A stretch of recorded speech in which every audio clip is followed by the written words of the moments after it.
2025년 5월 29일 목요일 새벽 기도입니다.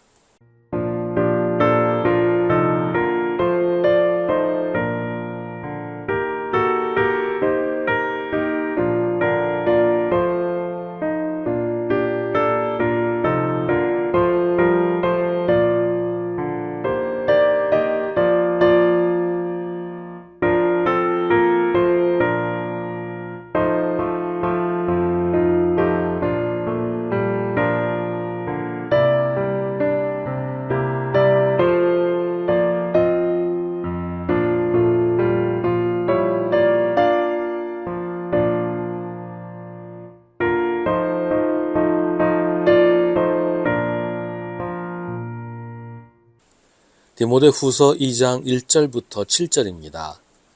그러므로 내 아들이여 그리스도 예수 안에 있는 은혜로 굳세어지십시오. 그대가 많은 증인을 통하여 나에게서 들은 것을 믿음직한 사람들에게 전수하십시오. 그리하면 그들이 다른 사람들을 또한 가르칠 수 있을 것입니다. 그대는 그리스도 예수의 훌륭한 군사답게 고난을 함께 달게 받으십시오. 누구든지 군의 복무를 하는 사람은 자기를 군사로 모집한 상관을 기쁘게 해주어야 합니다. 그러므로 그는 살림살이에 얽매여서는 안 됩니다. 운동 경기를 하는 사람은 규칙대로 하지 않으면 월계관을 얻을 수 없습니다.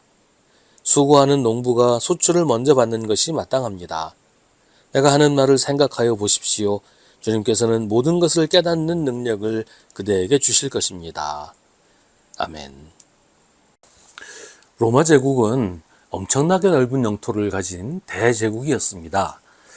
그런데 본국인 로마는 그렇게 큰 나라가 아니었어요. 인구도 그다지 많지 않았고요.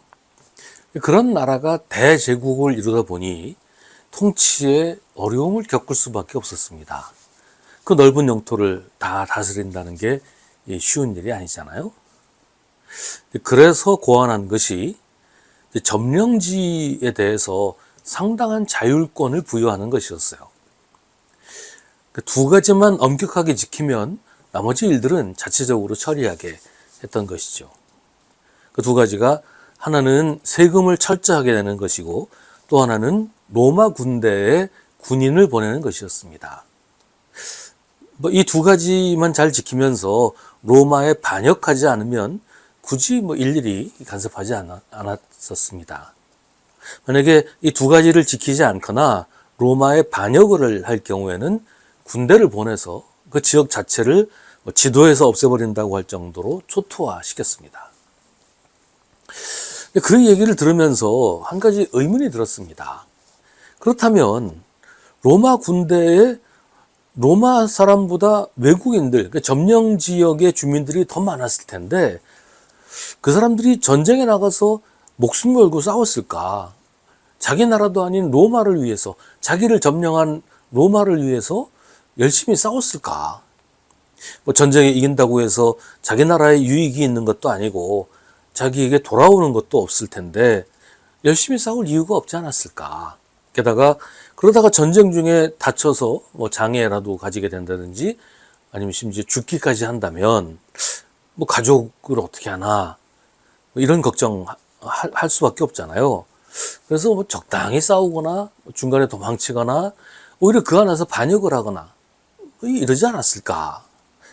근데 그런 경우들이 많지는 않았단 말이죠.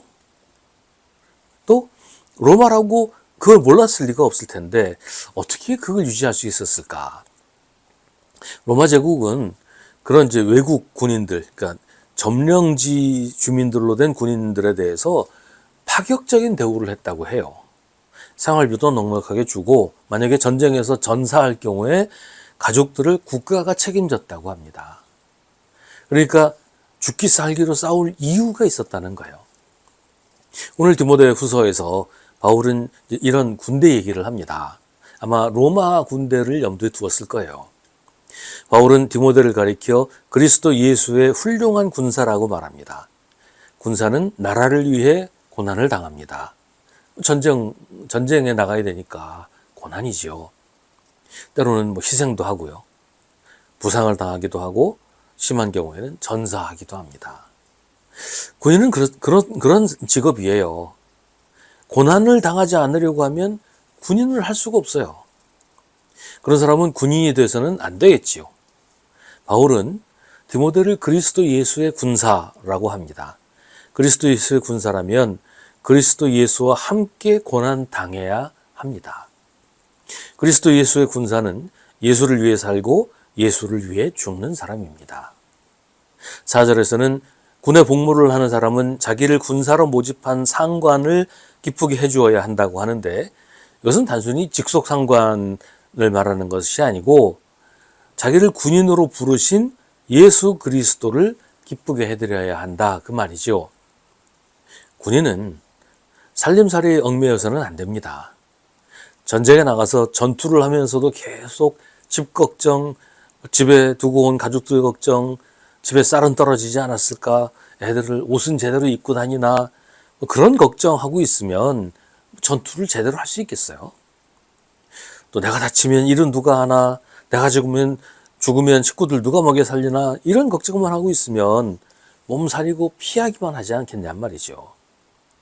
예수를 믿으면서도 그리스도인으로 살면서도 매일 세상 걱정에 얽매여서 한숨만 쉬고 탄식만 하고 그래가지고서야 예수 그리스도의 군사라고 말할 수가 있겠어요? 올바른 신앙생활을 할 수 있겠냐는 말이죠. 근데 군인이 살림살이에 얽매이지 않으려면 나라가 가족들의 살림살이를 책임져 줘야 한단 말이에요. 나라가 남을 나라 내팽개치면 누가 나라를 위해 헌신하고 희생하겠어요? 그래서 예수님은 먼저 하나님의 나라와 그 의를 위해서 일하면 하나님이 다른 거 다 책임져 주신다고 약속하십니다. 그러니 마음 놓고 하나님의 일을 하라고 하십니다. 근데 하나님이 책임져 주신다고 해서 하늘에서 돈이 쏟아지고 그런 건 아니잖아요. 그 일을 위해서 하나님은 교회를 사용하신다는 말이에요. 6절은 수고하는 농부가 소출을 먼저 받는 것이 마땅하다고 합니다. 교회가 교회를 위해서, 선교를 위해서, 하나님의 일을 위해서 헌신하는 사람들을 책임져 주어야 한다는 것입니다. 주님의 일을 위해서, 교회를 섬기기 위해서, 하나님 나라를 위해서 헌신하고 희생하는 사람을 교회가 외면하면 누가 그 일을 하려고 하겠어요? 하나님이 책임져 주신다고 했으니까 하나님이 하시겠지. 교회는 그런 거 상관할 수 없어. 라고 하면 안 되는 거예요. 그 일을 위해서 교회가 있는 거니까요. 선교를 위해서 헌신하는 사람, 세상에서 하나님 나라를 위해 헌신하는 사람을 교회가 책임져 줘야 합니다. 교회를 섬기기 위해 힘쓰는 사람에게도 마찬가지고요. 수고하는 농부가 소출을 먼저 받는 것이 마땅합니다. 그렇게 하지 않으면서 희생을 강요하는 것은 소에게 밥은 주지 않고 일만 시키는 것이나 다를 바가 없게 될 것입니다.